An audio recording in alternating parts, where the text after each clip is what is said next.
ونصلي ونسلم على رسوله الكريم اما بعد فاعوذ باللہ من الشیطان الرجیم بسم اللہ الرحمن الرحیم۔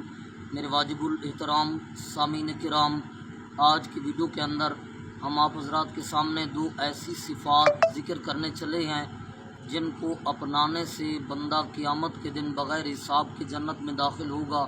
نبی پاک صلی اللہ علیہ وسلم نے ارشاد فرمایا، قیامت کے دن کچھ لوگ ایسے ہوں گے جو بغیر حساب کے جنت میں داخل ہو جائیں گے۔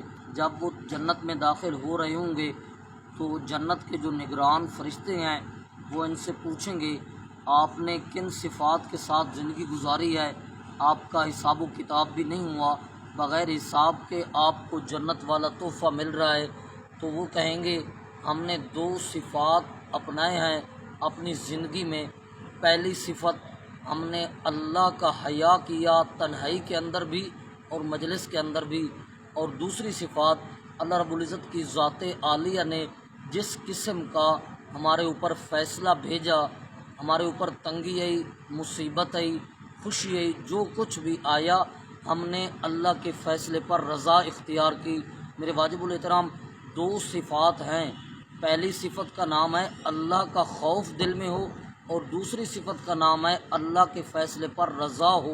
یہ دو صفتیں ایسی ہیں جن کو اپنانے سے قیامت کے دن بغیر حساب کے اللہ جنت میں داخل فرما دیں گے۔ میرے واجب الاحترام، اگر ہمارا میسیج اور پیغام آپ کو اچھا لگا تو ہمارے پیغام کو لائک کرنا، شیئر کرنا، پیج کو فالو کرنا۔ جزاکم اللہ خیرا۔